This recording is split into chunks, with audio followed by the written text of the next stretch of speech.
오늘은 신명기 9번째 시간입니다. 원래 14장, 15장 같이 하려고 했는데 14장에 중요한 내용이 많이 있기 때문에 오늘 14장 한 절에 좀 집중해서 공부를 해보도록 하겠습니다.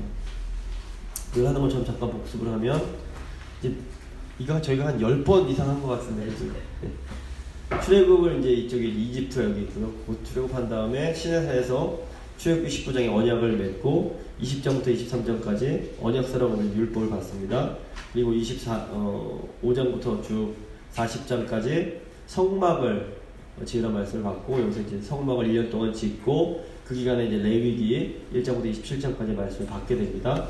이제 민수기에 가면 여기서 이제 하나님께서 인구조사를 시키시고 이제 드디어 민수기 10장 후반부가 되면서 이제 출발을 합니다. 그런데 가는 게 계속 불평불만하다가 가데스바네에서 이제 정탐꾼을 보냈는데 10명의 정탐꾼이 불평하는 거고 다 불신앙을 보여서 이제 38년간 광야를 돌다가 다시 이제 2차 인구조사 1세대가 다 죽은 후에 2차 인구조사하고 출발을 해서 모압 평지, 그러니까 약속의 땅이 있으면 요단강이 있고 요단강 동편에 있는 모압 평지에 도착해서 모세가 이제 죽기 전에 그 약속의 땅을 바라보면서 했던 세 편의 설교가 신명기라고 말씀드렸습니다. 저희가 이제 첫 번째 설교는 다 했고 과거를 하는 첫 번째 설교는 다 했고 요번에 이제 두 번째 설교를 하고 있고 이제 설교의 서론격에 해당하는 5장에서 11장을 했고요. 지난 시간에 이제 12장 보시면 12장부터 26장까지 이제 이거를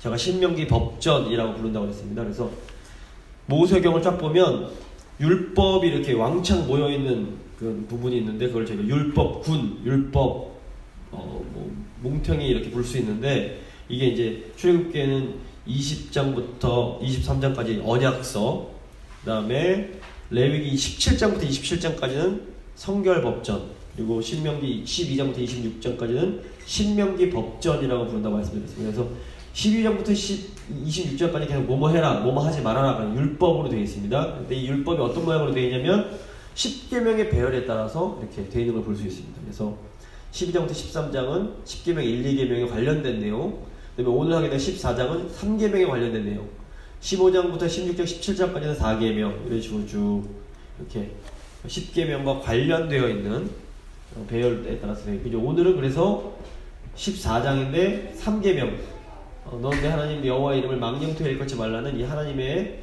이름과 관련이 되어 있는 본문이라고 볼 수 있습니다.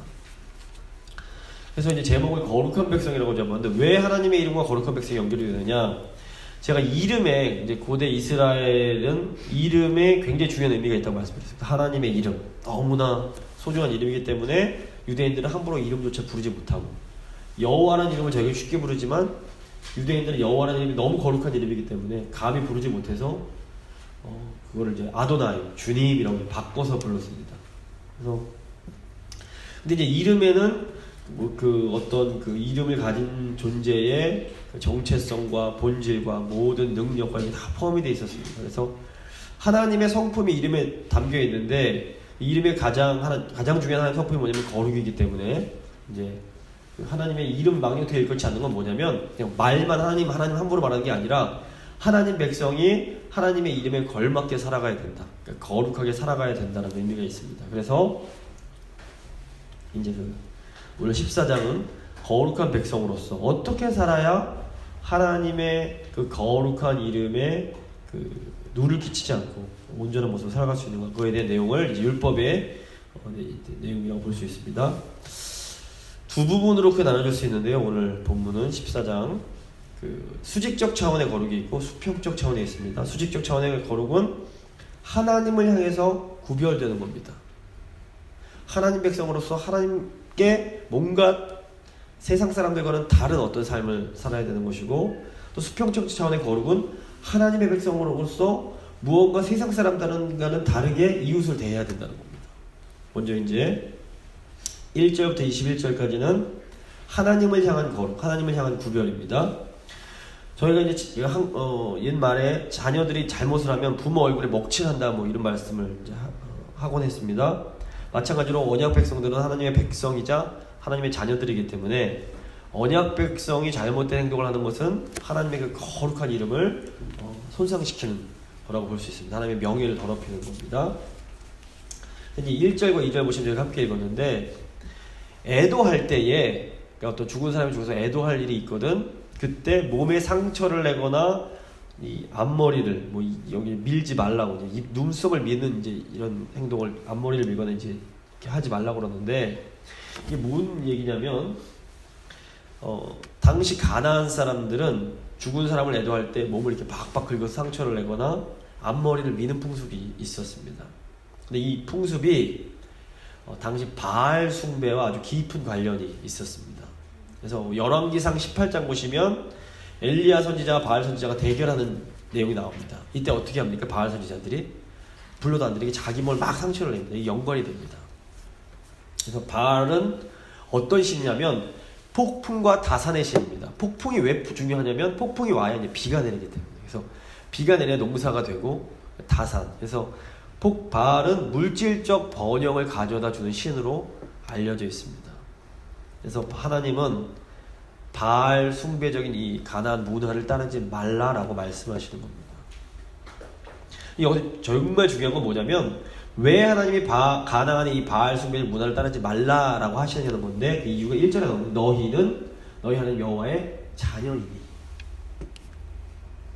언약 백성이 바알 따르지 말아야 하는 이유는 그들이 하나님의 자녀이기 때문입니다. 당시나 지금이나 하나님 모르는 세상 사람들이 당연히 물질적 부유함을 추구하고, 바알, 나중에는 맘몬이든 물질적인 신, 그 돈을 우상으로 섬기며 살아갑니다. 그 사람들은 그런 게 당연합니다. 그 사람들 비난할 수 없습니다. 하나님을 모르니까. 하지만 하나님의 자녀들인 너희 언약 백성들은 바알과 같은 우상이 아니라 아버지인 나를 의지해야 된다, 이 말씀입니다. 오늘날에도 이 세상 사람들은 돈 많이 벌고 싶어서 세상이 좋다는 것들을 다 쫓아다니는 경우가 참 많습니다. 하지만 하나님의 자녀들, 하나님 백성들은 돈을 따라다니면 안 됩니다. 돈 벌지 말란 말씀 절대 아닙니다. 돈을 막 따라다니면 안 됩니다. 그래서 하나님 백성들은 하나님을 따라다니는 사람들입니다. 그래서 하나님을 따라다니다 보면 하나님께서 돈도 주십니다. 이게 이제 우리의 믿음입니다. 하나님 백성들이 돈 따라가며 보면 하나님께서 돈을 다 뺏어가십니다. 그래야 다시 이제 하나님께 돌아올 걸 아시기 때문에. 그런데 하나님 백성들이 정신 차리고, 돈이 하나님께 달린 거고 나는 하나님 따라가겠다고 결단하고 하나님 따라가면 그거 딱 보시고 하나님께서 돈도 주십니다. 저희가 이 영적 원리를 절대 잊어버리면 안 됩니다. 그 다음에 이제 두 번째, 음식법이 또 나옵니다. 음식법이 나오는데 3절부터 21절까지 정한 음식과 부정한 음식. 이게 레위기 11장에 나오는 내용이 이제 좀 축소판이라고 볼 수 있는데, 그때 저희가 한번 이게 많이 겹치는데 거의 원리가 똑같습니다. 근데 이제 레위기 때와 또 이제 그 신명기 때는 다시 한번 다뤄주는 건 이제 가나안 땅에 들어서 이제 살아야 되기 때문에. 근데 이 음식법이 이스라엘 백성들이, 그러니까 언약 백성이 다른 이방 나라들과 다른 이방 나라 사람들과 구별된다는 것을 보여주는 굉장히 독특한 방법이었습니다. 그래서 먹어도 되는 음식과 먹지 말아야 하는 음식들을 구별을 했는데, 보시면 표를 그려놨습니다. 육류 이제 쭉 먹어도 되는 음식 육류가 있고, 안 되는 음식 어류, 조류, 곤충 이렇게 쭉 순서대로 되고 안 되고 되고 안 되고 쭉 순서대로 되어 있습니다. 육류 같은 경우에는 아시겠지만 굽이 갈라지고 새김질을 하는 건 먹을 수 있습니다. 근데 낙타, 토끼, 사반, 돼지 이런 것들은 먹을 수 없습니다. 굽이 없거나 되새김질을 안 하기 때문에.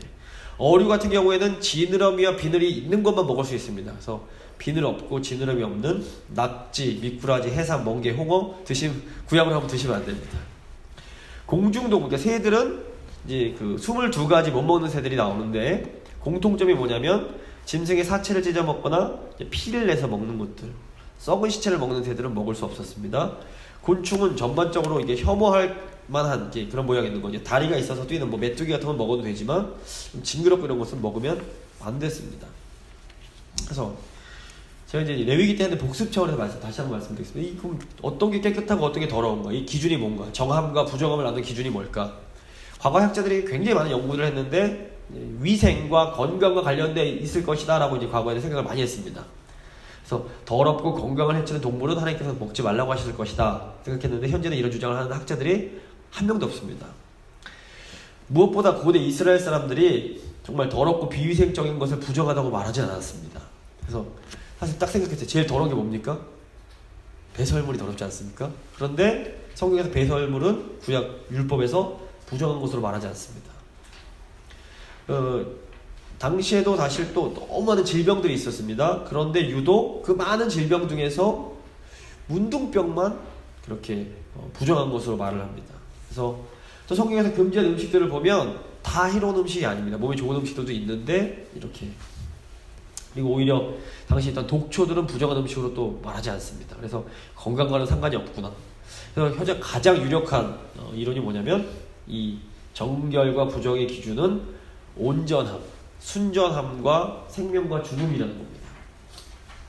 그래서 하나님께서 정해두신 어떤 기준이, 표준이 있는데 이 표준에 맞으면 정하고, 하나님이 정해두신 선에 맞으면 깨끗하고 이 선에 벗어나면 깨끗하지 않은 것으로. 그래서 그러니까 일반 동물들 같은 경우에는 굽이 갈라지고 반추동물, 그러니까 되새김질하는 동물들은 하나님께서 정해두신 기준입니다. 이 기준에 안 맞으면 부정해지는 것이고, 바다 같은 경우 아까 말씀드린 것처럼 지느러미가 있고 비늘이 있는 것이 기준입니다. 이게 없으면 부정한 것이고, 아까 새들은 이제 또 시체를 먹는 새들은 부정하다고 말씀드렸는데, 그래서 하나님이 정해두신 기준이 있고 또 이제 생명과 죽음과 관련되어 있는데, 대부분 이제 식용이 금지된 것들은 죽음과 연관된 동물들이 대부분 그렇습니다. 그래서 고기를 뜯어먹는, 시체를 뜯어먹는 동물들은 절대 먹으면 안 되는 거였습니다. 모두 이렇게 부정한 것으로. 그래서 또 곤충 같은 경우에는 지표면을 이렇게 배로 기어다니는 것들은 부정했습니다. 왜냐하면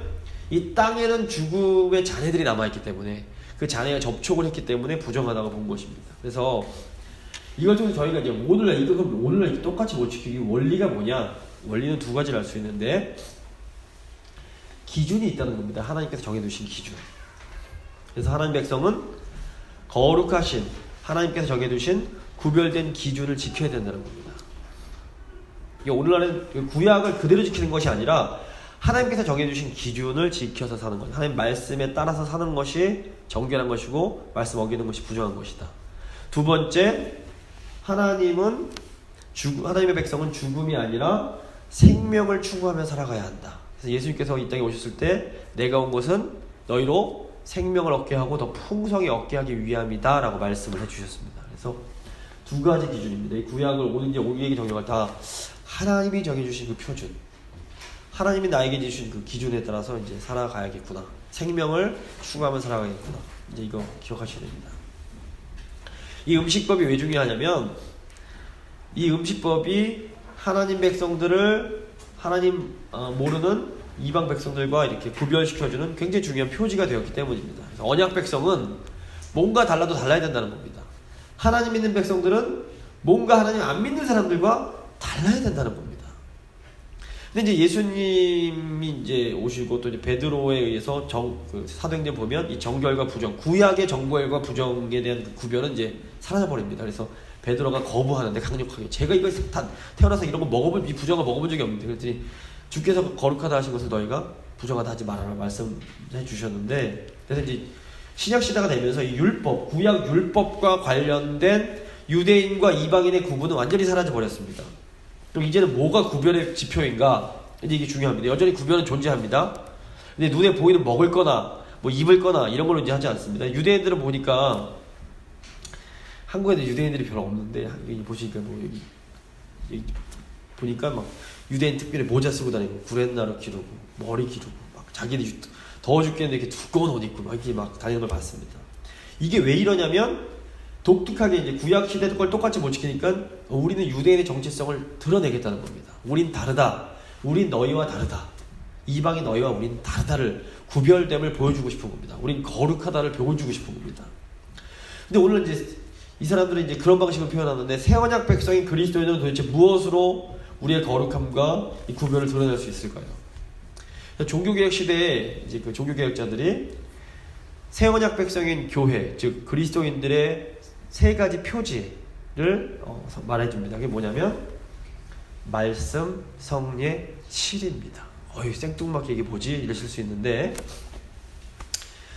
우리가 하나님 모르는 백성들과 구별되는 첫 번째 기준이 하나님의 말씀을 우리가 갖고 있다는 겁니다. 여기서 말씀은 그냥 단순한 성경책이 아니라 교리적으로 건전한 바른 말씀을 의미합니다. 그래서 바른 교회의 표지 중 하나가 뭐냐면 바른 말씀이 선포되고 그 말씀에 듣는 겁니다. 그래서 바른 말씀이 선포되고 그 말씀에 순종하는 것이 오늘날 우리 그리스도인들의 첫 번째 거룩의 표지입니다. 말씀이 굉장히 중요합니다. 두 번째, 우리에게는 성례가 있습니다. 개신교의 두 가지 대표적인 성례는 세례와 성찬입니다. 그래서 새언약 백성들은 세례를 받음으로 새언약 공동체인 교회에 들어오게 됩니다. 세례 받음으로써 이제 하나님 백성 됐다는 의미도 있지만 동시에 새언약 공동체인 교회에 입회한다는 의미가 있습니다. 그리고 또 하나, 성찬을 행함으로 우리는 예수 그리스도를 통해서 하나님의 생명이 공급됨을 믿고 고백합니다. 그래서 성례가 굉장히 중요합니다. 그래서 특별한 때 이제 교회가 성례를 행하게 됩니다. 세 번째, 치리도 이 교회의 굉장히 중요한 표지입니다. 치리 하시면 좀 이거 뭐 벌 주고 뭐 이런 거 생각하시는데, 그래서 치리를 교회 정치적 차원에서 생각하시는 경우가 많습니다. 근데 사실상 치리는 뭐냐면 가장 기본적인 의미가 이게 법 아닙니까? 교회는 하나님 말씀에 순종하는 삶에 대한 순종하는 삶을 살아간다라는 걸 이제 상징적으로 보여줍니다. 그래서 치리가 통치할 때 친자인데, 그러니까 그 하나님의 말씀이 우리의 삶의 기준이고 우리는 하나님 말씀에 의해서 매일매일의 삶을 살아간다라는 걸 고백하는 겁니다. 결국 이게 이제 오늘날 그리스도의 표지가 뭐냐, 좀 더 쉽게 말씀드리면 우리는 믿음으로 예수 그리스도를 소유하고 있습니다.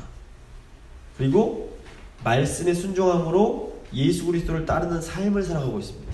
이게 우리의 표지가 돼야 되는 겁니다. 뭐 유대인들처럼 막 이상하게 입고 이게 표지가 아니라, 내 안에 예수 그리스도가 계시고 내가 말씀에 순종함으로 우리 예수님을 내가 따라서 살고 있다.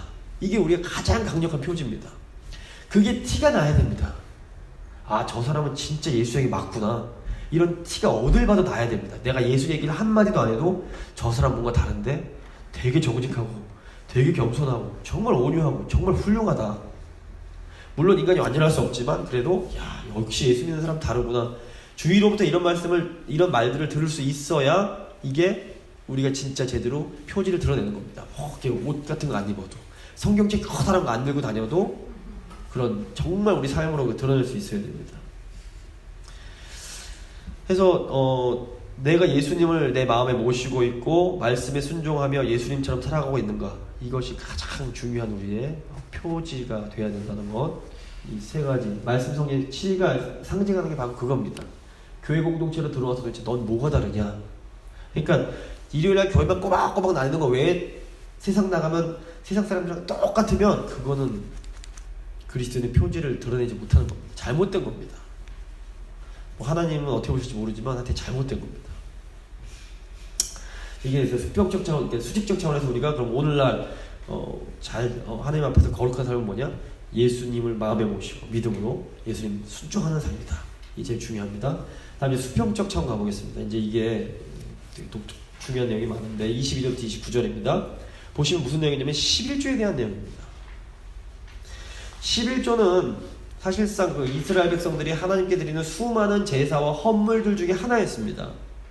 11조는 특별히 땅과 관련된 예물입니다. 땅이 뭐냐면 이스라엘 백성들에게 땅은 그냥 요즘 이렇게 부동산 그 땅이 아닙니다. 하나님께서 기업으로 주신 것입니다. 그래서 이스라엘의 11조는 하나님이 기업으로 주신 땅에서 나온 소산 중에 10분의 1을 하나님께 드림으로 이게 다 하나님으로부터 온 것입니다 고백하는 신앙 고백적 차원이 있었습니다. 그래서 농경사회에서 땅에서 곡식이 열리는 것은 하나님의 백성을 선하게 돌봐주심을 알 수 있는 가장 확실한 표지였습니다. 그래서 이 10분의 1의 곡식을 드리는 것은 하나님께 감사하는 예배의 아주 필수적인 부분이었습니다. 그래서 언약 백성이라면 누구나 다 하나님께 받은 것에 대한 감사의 표시로 11조를 드려야 됐습니다. 누구도 예외가 없었습니다. 심지어 백성들이 드린 11조로 먹고 살아가는 레위인들도 그 중에서 11조는 드려야 되는 겁니다. 그래서 민수기 18장 20절 보시면 너는 레위인에게 구하여 그에게 이르라 내가 이스라엘 자손에게 취하여 너에게 기업으로 준 11조를 너희가 그들에게서 취할 때에 그 11조의 11조를 거제로 여호와께 드릴 것이라. 그러니까 레위인도 11조는 드려야 되는 겁니다. 왜냐하면 모든 게 다 하나님께로 왔습니다라고 고백하는 차원이기 때문에 그렇습니다. 근데 이제 중요한 건 11조의 쓰임이 어떻게 쓰여야 되느냐. 이게 왜 하나님께서 언약 백성들에게 11조를 구태여 다른 예물도 있는데 11조를 구태여 드리라고 하시는지에 대한 이유가 나옵니다. 이게 굉장히 중요합니다. 이제 성경 전체를 보면 한 4가지 정도가 있는데요. 첫 번째, 잘 아시는 것처럼 일단 11조가 어디에 쓰였냐면 레위인과 제사장의 생계를 유지하는 데 쓰였습니다. 그래서 오늘 본문 12장 27절 보셔도 레위인들 잊지 말아라. 너희 중에 분깃이나 기업이 없는 자니 저버리지 말아라. 기억해라. 뭐 이것도 민수기 18장 보시면 좀 더 자세하게 11조가 제사를 관장하는 레위인과 제사장들의 생계를 위한 헌물이라는 내용이 쭉 나옵니다. 그래서 레위인들은 농사지을 땅을 기업으로 받지 못했기 때문에 백성들이 드리는 11조가 없으면 굶어 죽을 수밖에 없었고, 그래서 이제 그들을 서로 이제 민수기 할 때 또 레위기 할 때 많이 말씀을 드렸습니다. 두 번째 11조가 이제 어떻게 쓰이느냐, 이제 느헤미야 10장을 보시면 일단 제사장과 레위인이 먹고 나서 또 성전이 여기저기 고장나고 이러면 성전을 보수하고 유지하는 데도 이제 사용이 됩니다. 자, 이제 오늘 본문에 나오는 게 이제 세 번째인데요. 가족의 교제를 위해서 11조가 쓰입니다. 다른 말로 가족의 잔치 위해서 쓰입니다. 신명기 12장 이제 보시면 11조를 드리는 사람과 그 가족이 함께하는 이 잔치의 의미가 있습니다. 11조가.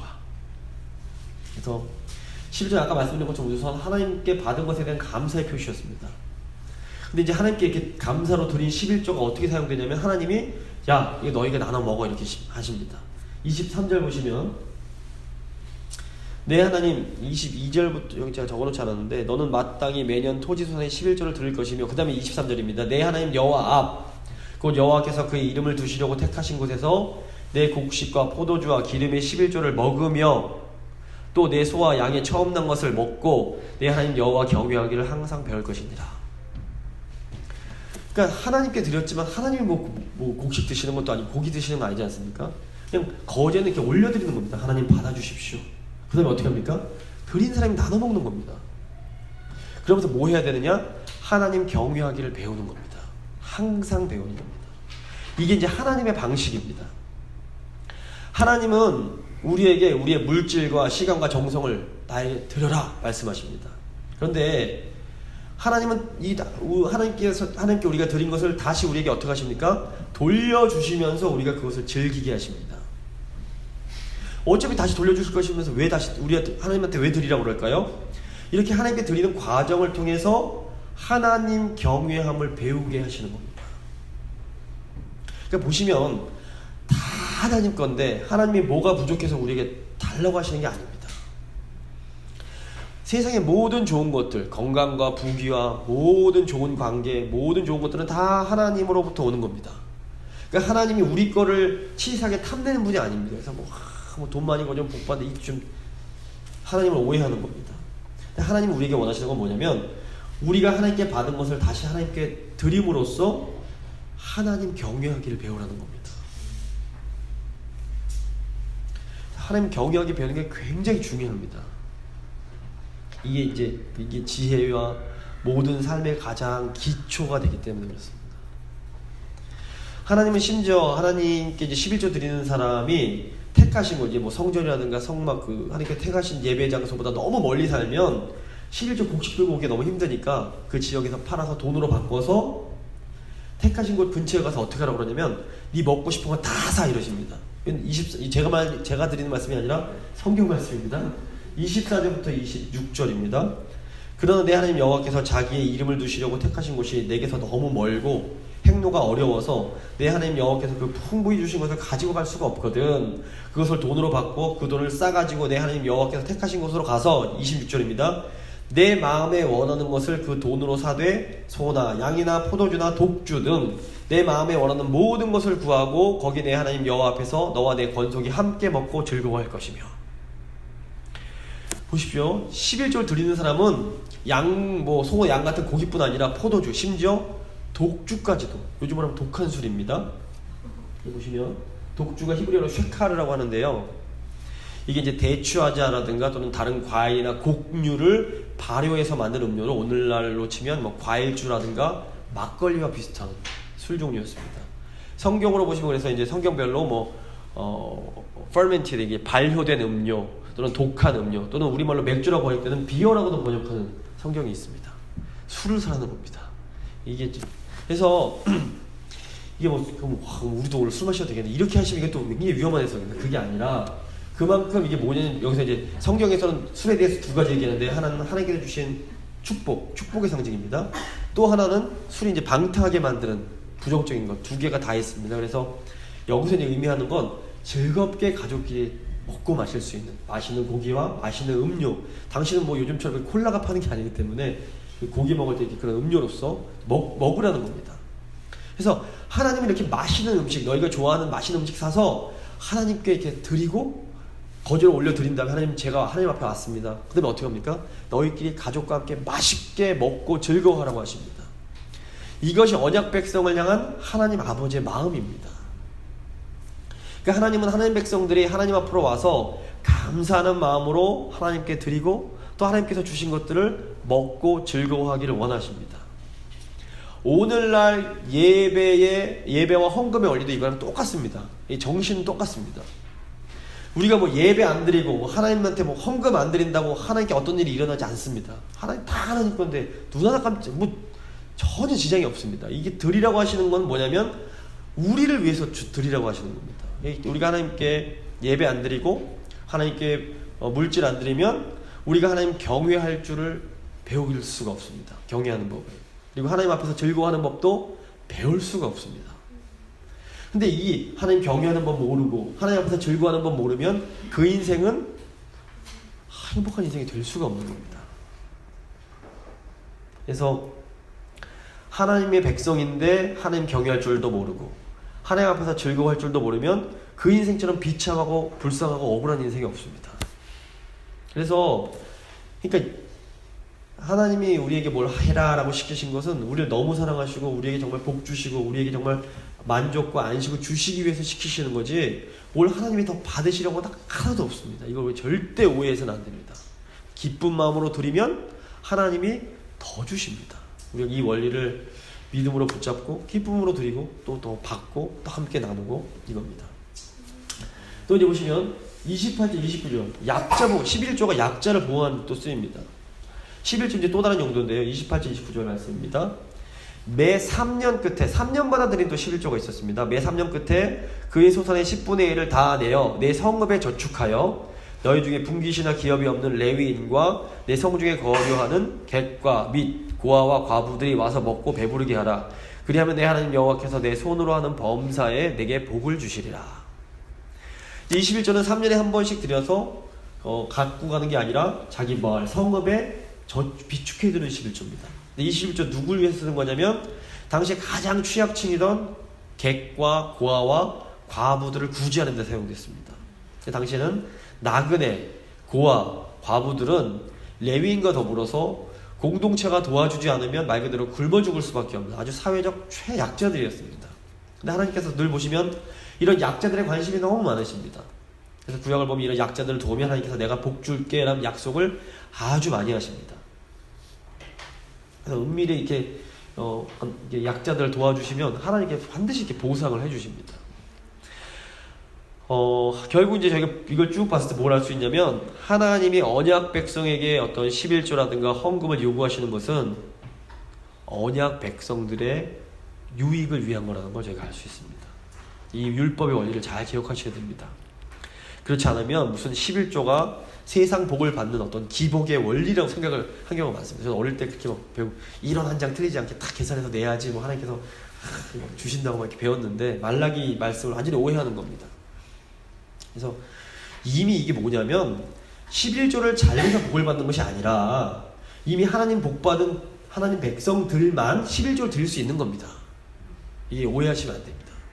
그래서 11조란 제도 자체가 이미 하나님께서 우리를 얼마나 사랑하시는지를 보여주는 가장 강력한 증거입니다. 11조가 제대로 드려지는 공동체는 가난한 자가 없고 다 같이 행복할 수 있는 공동체입니다. 근데 나만 잘 먹고 잘 사는데 저쪽 우리 형제가 굶어가고 있다? 이건 행복한 공동체가 될 수가 없습니다. 그래서 이게 하나님께서 원하시는 공동체라는 거는 신약 초대교회 이제 신약 성경에 나오는 사도행전에 나오는 공동체가 이 하나님의 말씀을 똑같이 적용할 수 없지만 이 정신을 그대로 이제 이어가서 지켰습니다. 그래서 이제 사도행전 보면 물질들을 많이 나누는데 이제 신약으로 넘어가겠습니다. 예수님께서 이제 이 땅에 오셔서 십자가 위에서 대속 제물이 되심으로 구약에 나오는 11조를 포함한 모든 희생 제사는 완전히 완성이 됩니다. 더 이상 구약에는 뭐 소제, 뭐 속건제, 뭐 속죄제 이런 거 드릴 필요 없습니다. 드리지 않지 않습니까? 여기 이제 사실은 11조도 포함이 됩니다. 더 이상 이제 그 교회는 11조를 비롯한 구약에 나오는 제사들을 드릴 필요가 없습니다. 더욱이 기원 후 70년에 이 예루살렘 성전이 무너지면서 더 이상 성전에서 드린 제사 자체가 불가능해졌습니다. 요즘에 이제 유대인들도 구약 성경에 드리던 그 제사 못 드립니다. 그래서 회당 중심으로 이제 예배를 드리는데, 그래서 어떤 분들은 자 이제 신약시대 됐으니까 헌금도 드릴 필요 없고 뭐 11조도 드릴 필요 없다 이런 과격한 말도 안 되는 주장을 이제 또 하기도 합니다. 물론 이제 구약 제사의 어떤 것들은 똑같이 따라할 필요가 없습니다. 요즘 뭐 이제 보시면 아까처럼 뭐 눈썹 밀고 뭐 몸 긁고 뭐 이런 거 뭐 짜여진 옷 이제 이렇게 같이 섞인 옷 입지 말고 이런 것들은 지킬 필요가 없습니다. 왜냐면 그 시대 문화에 맞게 그 이방인들이 그런 걸 했기 때문에 하지 말라는 거였지, 지금은 세상이 달라졌기 때문에 그런 것들을 똑같이 따라할 필요가 없습니다. 똑같이 따라 살 수도 없습니다. 근데 그럼에도 불구하고 구약 그 율법에 담긴 정신, 그 본질은 저희가 잘 계승해야 됩니다. 그래서 사도행전이나 바울서신 보시면 사도들은 구약의 율법을 똑같이 따라할 필요가 없음을 알고 있었습니다. 그래서 이제 이때 예루살렘 이제 회의에서 막 이제 논쟁이 되다가 이제 그걸 양보하는 걸 보게 됩니다. 하지만 그럼에도 불구하고 초대교인들은 율법의 그 구약 율법의 형식은 지키지 않았지만 그 율법에 담겨 있는 그 본질, 그러니까 그릇을 따라하진 않지만 그 그릇에 담기는 그 정신, 율법의 정신과 율법의 계승 그 본질을 계승하는 아름다운 교회 전통을 만들어냅니다. 그게 뭐냐, 이제 오늘날 우리가 이제 드리고 있는 예배와 그 헌금입니다. 먼저 예배를 좀 보시면, 이제 예배가 이제 수직적 차원의 어떤 그 하나님 예배하는 그 하나님 앞에서 사는 거라면 이제 수평적으로 해서 이제 연보를 통해서 되는데요. 먼저 예수님께서 요한복음 4장 보시면 사마리아 여인과 대화하시면서 이런 말씀을 하십니다. 예수께서 이르시되 여자야 내 말을 믿으라. 이 산에서도 말고, 이 산은 이제 그 사마리아 사람들이 소중하게 여기는 그리심산을 말합니다. 이 산에서도 말고 예루살렘에서도 말고, 예루살렘 성전이 있고요. 너희가 아버지께 예배할 때가 이르리라. 하나님은 영이시니 예배하는 자가 영과 진리로 예배할지니라. 이 영과 진리로 할 때 이제 그 헬라 원어가 뭐냐면 영 안에서 그리고 진리 안에서, 이 장소 개념이 있습니다. 그래서 신약 시대의 하나님 백성들은 어디서 예배하는가? 영 안에서, 성령 안에서, 진리이신 말씀 안에서 예배하는 겁니다. 어떤 보이는 건물 안에서 성전에서 예배드리는 것이 아니라. 그래서 구약 시대의 하나님 백성들은 눈에 보이는 예루살렘 성전에 가서 제사 드리고 거기서 예배드려야 됐습니다. 근데 이제 신약 시대에는 어떻게 되느냐? 예수 그리스도를 통해서 성령 안에서, 또 진리인 말씀 안에서 하나님을 예배해야 됩니다. 그래서 오늘날 우리가 예배 드릴 때 성령 안에서 기도하고 그 성령 안에서 하나님 말씀을 듣는 이유가 이 때문입니다. 저희가 오늘 예배를 하나님께 매 주일마다 수요일마다 지금도 바르게 드리고 있는 겁니다. 성령 안에서 말씀 안에서 드린 예배가 이제 신약 시대의 예배입니다. 두 번째, 이게 수직적 차원이라면 수평적 차원이 뭐냐면, 초대교회 보시면 이 연보, 이제 요즘으로 헌금이라고 그러는데 연보를 통해서 이 수평적 차원의 이웃사랑을 열심히 실천했습니다. 바울서신 보시면 헌금에 대한 내용이 굉장히 많이 나옵니다. 근데 바울이 언급하는 모든 헌금은 예루살렘에 있는 가난한 성도들을 돕기 위한 그런 연보였습니다. 그래서 사도행전 11장 보시면 유대에 사는 형제들에게 부조 보내기로 작정을 하고, 부조, 도와주는 돈입니다. 갈라디아서 2장 보시면 우리가 가난한 자들 기억하도록 부탁하였으니 이것은 나도 본래부터 힘써 행하여 왔노라. 열심히 이제 그 예루살렘 사람들, 이 성도 돕는 겁니다. 고린도전서 16장 보시면 성도를 위하는 연보에 관하여는 뭐 이렇게 하면서 너희의 은혜를 예루살렘으로 가지고 가게 하리니, 이게 여기 은혜가 그 갈라디아 교인, 고린도 교회가 예루살렘 성도들을 위해서 드린 그 헌금을 말합니다.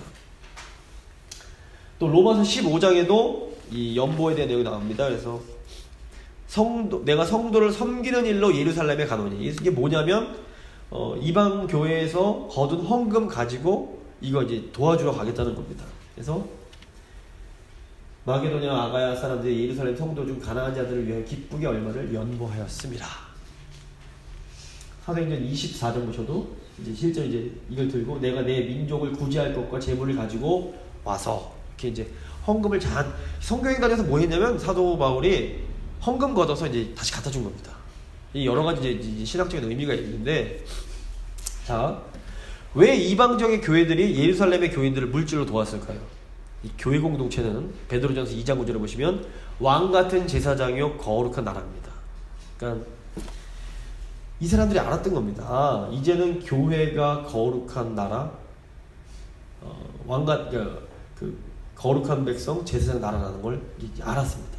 그래서 이제 신약 시대는 하나님의 진정한 분기시며 영적 레위인이 교인들이라는 걸 안 겁니다. 그래서 그 11조가 레위인들 위해서 사용되는데 이제는 하나님 백성들이 다 레위인인 겁니다. 그래서 가난한 백성들, 하나님 백성들 중에서 먹지 못하는 사람들, 교인들이 알아서 도운 겁니다. 그래서 신약 성경을 보시면 헌금을 이런 용어로 헌금을 이제 지칭하는 용어가 디아코는, 이거는 이제 그리스 헬라어입니다. 디아코니아, 섬김이라는 뜻입니다. 서비스라는 뜻이 있고, 율로기아, 율로가 이제 블레싱, 복이라는 뜻이 있고요. 하플로테스, 그래서 이제 연보라는 뜻이 있고, 코이노니아, 교제라는 뜻입니다. 이게 다 헌금을 지칭하는 용어로 사용됐습니다. 이게 무슨 의미냐면, 헌금에는 주님의 몸된 교회를 섬기고, 또 하나님께서 주신 복을 함께 나누고, 또 이렇게 믿음으로 교제하는, 그리고 돕는 그런 차원이 포함이 되어 있다는 겁니다. 그래서 예수님께서는 이제 시작, 복음서를 봐도 이 헌금, 하나님께 드리는 예물 드리는 자들의 그 중심과 마음을 보십니다. 그래서 누가복음 21장 보시면, 그 21장 보시면 예수님은 가난한 과부가 헌금으로 드린 2개의 동전이 다른 사람들하고 훨씬 크다고 말씀하십니다. 중심이 가진 것도 다 담기고 마음이 다 담겼기 때문에. 하지만 마태복음 23장 보시면 외식하는 바리새인들의 그 11조에 대해서 정의와 국률과 믿음의 본질이 상실됐다고 하면서 아주 무섭게 책망을 하십니다. 양이 중요한 게 아닙니다. 우리 마음을 담는 게 되게 중요합니다. 그래서 헌금의 본질이 중요한 걸 저희가 알 수 있습니다. 그래서 신약의 교회들이 이런 식으로 구약의 그런 율법의 본질을 신약 교회에 적용한 것은 새언약 공동체가 계승해야 하는 것이 어떤 눈에 보이는 율법의 형식이 아니라 보이지 않는 율법의 정신임을 저희가 분명히 알 수 있습니다.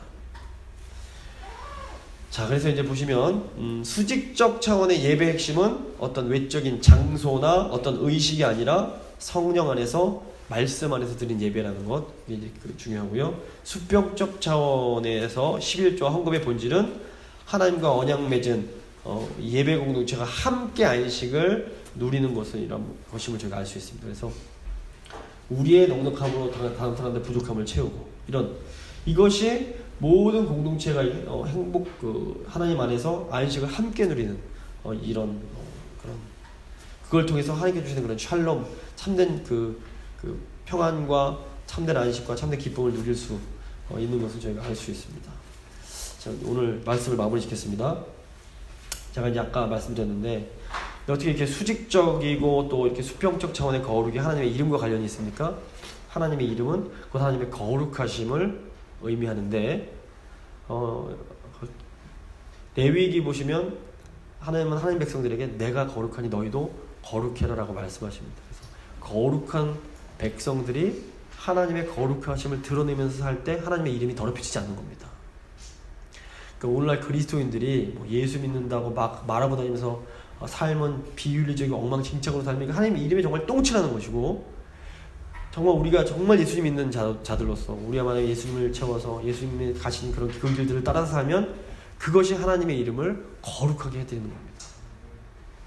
그래서 이것이 얼마나 우리에게 중요한 계명인지, 그래서 하나님의 이름을 망령되이 일컫지 말라, 이 말씀 가운데 우리가 얼마나 하나님의 그 거룩한 백성으로서 정말 거룩한 삶을 잘 살아가야 하는지에 대한 그런 의미들이 들어있다는 것을 기억하면서 저희가 이렇게 거룩한 백성으로 살아갈 때 정말로 하나님 정말 말씀과 진리, 영과 진리 안에서 이렇게 하나님 예배하고, 또 정말 가진 것을 교회 안에 그런 형제 자매와 나눌 때 어떤 일이 일어나냐면, 이때 이제 선교가 일어납니다. 저희가 예수 믿어라 하는 게 아니라 우리끼리 정말 끈끈하게 정말 사랑하는 걸 보면 세상 사람들은 굉장히 충격을 받습니다. 왜냐면 세상은 서로 경쟁하고 싸우고 욕심부리고 더 가지려고 그러고 하나라도 더 갖기 위해서 남을 밟고 이러는데, 여기서는 아무 조건 없이 주고 나누고 용서하고 이런 것 자체가 이 세상 사람들은 상상할 수 없는 것들이 일어나는 거기 때문에 그렇습니다. 저희가 그런 삶을 살아내는 것이 가장 강력한 거룩한 백성으로서의 삶이고, 동시에 강력한 복음 전도입니다. 그래서 저희가 그렇게 좀 잘 살아낼 수 있도록 주님 정말 저희가 거룩한 백성의 삶을 잘 살아낼 수 있도록 저에게 힘을 주십시오. 같이 기도하도록 하겠습니다. 기도하시겠습니다. 거룩하신 하나님 아버지, 진심으로 감사합니다. 하나님이 저희를, 이 부족한 저희를 사랑하시고 먼저 저희를 하나님 자녀 삼아 주신 것 진심으로 감사합니다. 이제 하나님 아버지께서 거룩하시오니 자녀인 우리도 거룩하라고 말씀하십니다. 주님, 저희가 거룩해지려면 아버지, 저희가 하나님 온전히 예배하고 영 안에서, 성령 안에서, 말씀 안에서 저희가 하나님 온전히 예배해야 하며, 또 주님께서 주신 그 은혜를 주위의 그런 연약한 지체들과 함께 또 나누어야 함을 다시 한번 깨닫습니다.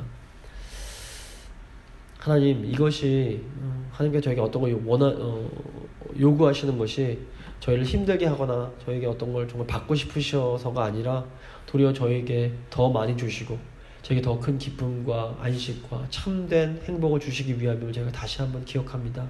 이 좋으신 아버지 하나님을 저희가 아버지로 섬기고 있사오니 주님, 저희 아버지를 더 닮아갈 수 있도록, 우리 예수 그리스도를 더 닮아갈 수 있도록 주여 도와주시옵소서. 성령으로 충만하게 하사, 말씀으로 충만하게 하사 저희 삶이 예수님의 삶이 되게 하시고 정말 예수님 닮아가는 거룩한 삶 잘 살아내서 많은 사람들에게 하나님의 사랑을 전달하는 복의 통로되는 삶, 제사장 나라의 삶 잘 살아낼 수 있도록 주여 함께하여 주시옵소서. 주님의 감사드리며 귀하신 예수 그리스도의 이름으로 기도드립니다. 아멘.